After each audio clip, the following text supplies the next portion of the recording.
Ecco, parliamo di questo secondo simposio ad Agrigento di radioterapia.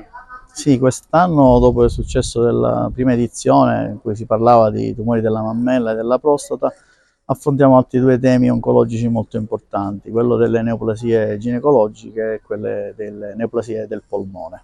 Neoplasie ginecologiche che vedono diciamo, chiaro scuro oggi, perché abbiamo ancora i tumori dell'ovaio che presentano una percentuale di guarigione ancora troppo bassa rispetto a quelle che sono le nuove diagnosi, e quindi la sfida è quella, attraverso l'implementazione delle ricerche sul genoma, di capire quali sono le potenzialità e soprattutto le possibilità di interazione tra i farmaci che già conosciamo e i nuovi farmaci immunoterapici con le tecniche di radioterapia sempre più precise, che sono volte a portare la radiazione sul bersaglio tumorale, avvalendosi dell'aiuto dei farmaci in questo senso. Dall'altro lato abbiamo il tumore della cervice uterina, che oggi si possono avvalere invece delle campagne di screening sulla vaccinazione, soprattutto dei bambini dall'età di 12 anni in poi, e che in certi paesi hanno portato quasi alla scomparsa di questa neoplasia. Oggi noi purtroppo, soprattutto in provincia, per la presenza soprattutto di molte donne che non sono europee, abbiamo ancora un alto tasso di questa patologia, soprattutto che si presentano già in fase avanzata alla loro diagnosi, ma anche per questo tipo di patologie oggi, come ci dice anche negli ultimi lavori presentati all'ESMO di Madrid, oggi abbiamo la possibilità di poter agire anche in questi casi per poter aumentare i tassi di controllo e quindi di sopravvivenza, utilizzando l'integrazione tra nuovi farmaci e vecchi farmaci. Le neoplasie del polmone vengono affrontate perché comunque il tumore del polmone resta il big killer, cioè la prima causa di morte nell'uomo e la seconda causa nelle donne. Si pone l'attenzione su quelle che possono essere la diagnosi precoce, quali possono essere i soggetti che possono beneficiare di una diagnosi precoce per cercare di colpire il più precocemente possibile una neoplasia che molte volte non dà scampo perché viene diagnosticata in una fase più avanzata, e si cerca oggi con dei nuovi farmaci e l'integrazione tra i chemioterapici e gli immunoterapici di poter far usufruire un setting diverso di pazienti, soprattutto nei microcitomi polmonari in fase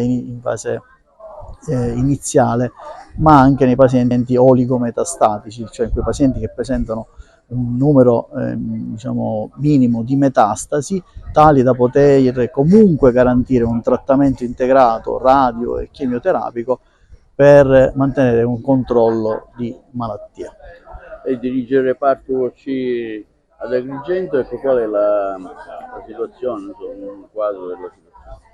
Oggi noi dal marzo di quest'anno siamo dotati di un aggiornamento tecnologico molto importante che pone la nostra ASP allo stesso livello di assistenza delle altre ASP siciliane, se non oltre,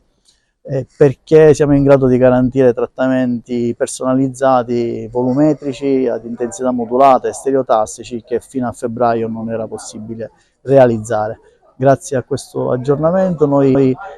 siamo proiettati verso una maggiore efficienza ed efficacia dei trattamenti radioterapici di ultima generazione, integrati con quelle che sono le moderne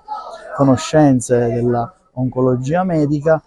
e dallo stesso lato, con la stessa velocità di attenzione alla tecnologia, manteniamo però la nostra attenzione verso il paziente e verso quelli che sono i percorsi di umanizzazione delle cure. Proprio la settimana scorsa infatti abbiamo inaugurato come